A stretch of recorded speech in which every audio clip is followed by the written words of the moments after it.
In our next question, I want to talk about how we control these quantifiers. This question is titled, how do I control how much I match against? And we're going to talk about greediness and non-greediness. I'm going to show you an example that you really shouldn't do, but you're going to do anyway.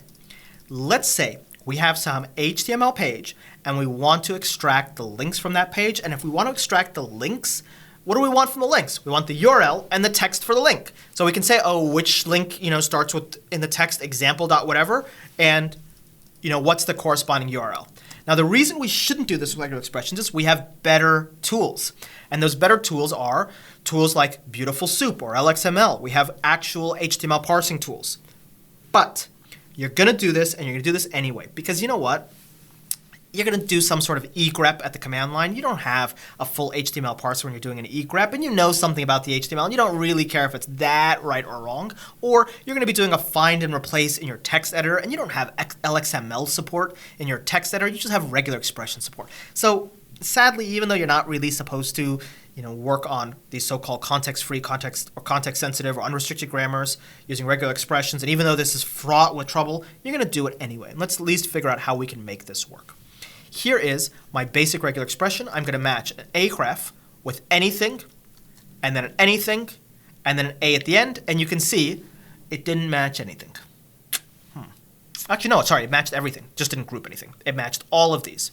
Now I want to extract the URL, and I want to extract the text. So I'll put capture groups around both of these portions, and we'll take a look at what happens. And let's see. And I'm going to name these so that my group dictionary, so I'll call this the text, and I'll call this the URL portion. And we'll see something very interesting.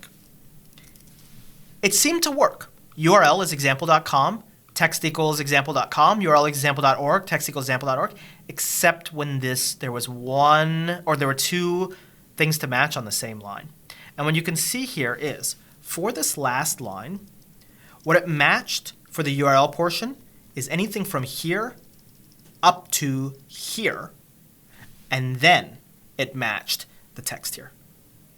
And that kind of makes sense because I was saying, okay, match an href, then an open quote, then anything, and then a close quote, and that surely under my highlighting is anything. And so it did exactly what I said, but it didn't really do what I meant. How do we fix this? Well, there's a couple of ways we can fix this. Historically, one way you might fix this is by being a little bit more precise about what we match when we match anything. Instead of using the dot to match anything, we could say match anything except a quote character, and then this overmatching here is no longer a problem, because in order for that match to succeed, it would have to match this quote here, and so that'll shrink that match just to those two portions. And if I look at this, I'm looking for example.info. Did that work? Well, it grabbed the URL correctly, but the text it overmatched. So maybe in the text, I'll match anything but what I expect to see when I'm coming up against the next link. So anything but an open angle bracket, and then you can see for these last two matches, it matched the example.info and the example.biz with the text perfectly. So this is how we do this historically. Now, there is another approach that we can take. In our more modern regular expression tools, we can specify what are called non-greedy matches. This is how the regular expression actually works. It's going to create the state machine, and it's going to try its hardest to find a match. And if it can't find a match, it's going to backtrack and then follow a different path. So there's alternation. It's going to go down one path. If it managed to make the match, it's going to take it. If it doesn't, it's going to go back up, and it's going to backtrack back up to that alternation, and it's going to try the other path until it can match. And it's looking to match as quickly and as effectively as it can. It matches greedily. So whenever you say the quantifier plus star or question mark, what it's going to do is it's going to grab that character as greedily as it can. And this is why if we don't constrain this in some fashion, it grabbed all of these characters. I said match any character, and it greedily said, oh, any character? Well, I'm going to grab everything between these two links. You can control these quantifiers to make them non-greedy, and you put a question mark after the quantifier. This is how we might do this in a more modern regular expression tool. We'll say match any character, one or more of them, non-greedily. For the text, match any character, one or more of them, non-greedily, and you can see it did exactly what we wanted it to do.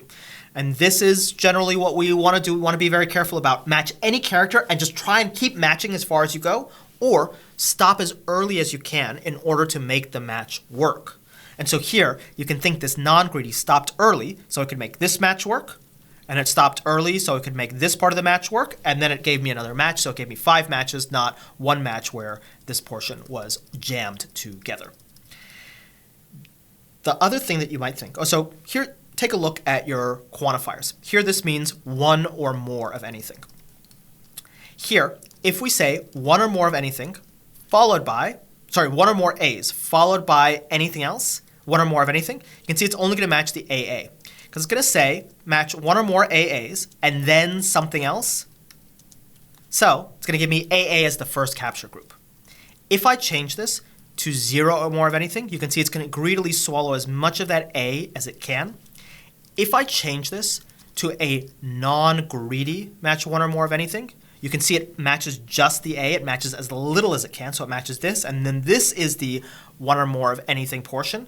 And if I do this with the 0 or more of anything, you can see it does the same thing. It tries to match as little as it can in order to satisfy the pattern. So this is what the greedy is doing. It's saying either match as much as you can to satisfy the pattern to get and also get a full match, or match as little as you can to get a full match. We can play the same game with the star quantifier. Here, this means 0 or more A's. This means 0 or more MA's followed by something else. I'm doing a find iter here, so I guess here it's only going to match this portion because this means the one or more of anything else. Okay, I threw that away. Here, if I do this with my greedy match, you can see, 0 or more A's, but do that non-greedily, so it just didn't match anything at all. So it gave me one match per character. Okay, that's not quite what I wanted. Probably what I want is some mix of this non-greedy match and maybe one or more. Ooh. Yeah, this actually probably needs to be an actual greedy match. Sometimes this greedy, non-greedy isn't exactly what you want. It doesn't solve every problem. So here, this probably should be a greedy match for the A and then some kind of space character separating them in order for me to get what I want. Now, alternation, critically, is non-greedy. So what happens when you have an alternation is it will try to match the shortest of these, and it won't backtrack if another match would give it a longer match. In other words, if I say A or 2 A's followed by anything, it partitions A, B, C into the A and then the rest. If this is an AA, if this is 2 A's like this and then the rest, notice it did not say, match the A and then go and do this. It wasn't greedy and say, no, I could also match it 2 A's. It was actually non-greedy. Alternation fundamentally will stop at the first of the 2 that it matches. And so you can see there's actually a little bit of ordering dependency in how I write this. You can see if I do AA or A, I get a different match than if I do A or AA. Because what you can think it's doing is it's first going to try and match it. If it can, then it's going to stop. If it can't, it'll go to the next match. And so if you happen to have overlapping patterns in your alternation, because it's non-greedy, you need to order them so that the most restrictive comes last and the least restrictive comes first.